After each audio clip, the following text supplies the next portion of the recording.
Assalamualaikum warahmatullahi wabarakatuh. Perkenalkan, nama saya Fadila Imelda dari Prodi Pendidikan Fisika Universitas Sriwijaya.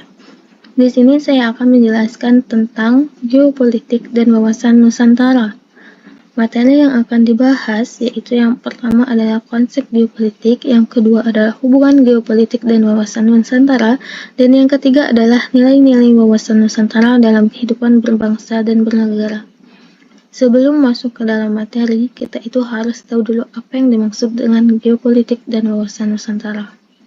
Geopolitik adalah bidang studi yang mempelajari hubungan antara geografi dan kebijakan politik. Geopolitik juga dapat diartikan sebagai pertimbangan dasar dalam penyelenggaraan negara berdasarkan letak geografisnya.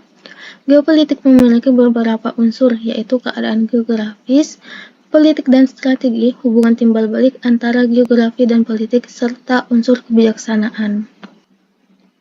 Sedangkan wawasan Nusantara adalah pedoman, motivasi, dan dorongan bagi penyelenggara negara dan rakyat Indonesia untuk menentukan kebijakan dan tindakan. Wawasan Nusantara juga berfungsi untuk menumbuhkan wawasan kebangsaan, kesadaran hak dan kewajiban, dan cinta tanah air.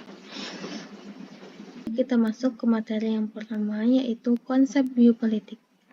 Konsep geopolitik Indonesia adalah wawasan Nusantara yang menjunjung tinggi persatuan dan kesatuan bangsa, yang merupakan cara pandang dan sikap bangsa Indonesia terhadap dirinya sendiri dan lingkungan geografisnya.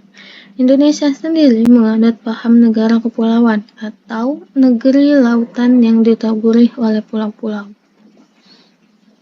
Memasuki materi yang kedua, yaitu hubungan geopolitik dan wawasan Nusantara.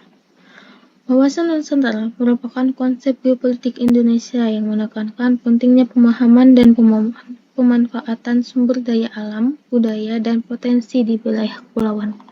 Geopolitik sendiri adalah kajian yang berfokus pada faktor geografi, strategi, dan politik dalam suatu negara.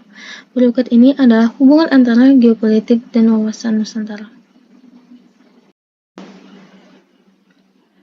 Yang pertama adalah wawasan Nusantara dikembangkan sebagai geopolitik Indonesia karena Indonesia merupakan negara kepulauan yang dipersatukan oleh aspek lain seperti ideologi, sosial budaya, dan latar sejarah. Yang kedua, wawasan Nusantara sebagai geopolitik Indonesia memiliki dua tujuan, yaitu geopolitik Indonesia keluar dan geopolitik Indonesia ke dalam. Yang ketiga, wawasan Nusantara berperan dalam mewujudkan persatuan dan kesatuan, menumbuhkan rasa tanggung jawab terhadap lingkungan, dan menegakkan kekuasaan untuk melindungi kepentingan sosial. Yang keempat adalah implementasi wawasan Nusantara mencakup upaya-upaya yang bersifat keluar dan ke dalam.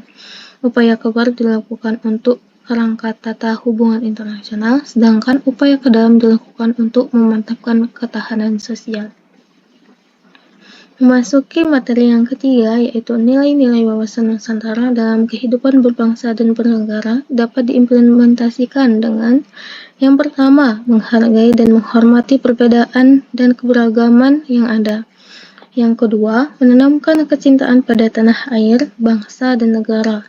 Yang ketiga, menjunjung tinggi harkat dan martabat manusia. Yang keempat, memiliki tekad persamaan untuk hidup bebas.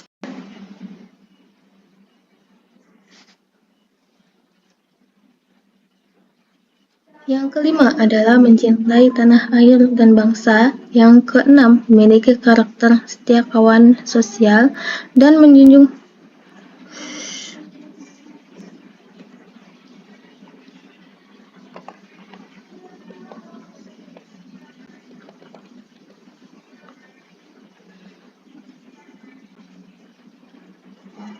Yang kelima adalah mencintai tanah air. Yang keenam adalah memiliki karakter setia kawan. Yang ketujuh, menjunjung tinggi demokrasi dan kedaulatan rakyat. Yang kedelapan, berperilaku jujur dan menunjukkan. Nah, itulah penjelasan tentang geopolitik dan wawasan Nusantara. Sekian, saya akhiri. Wassalamualaikum warahmatullahi wabarakatuh. Terima kasih semuanya.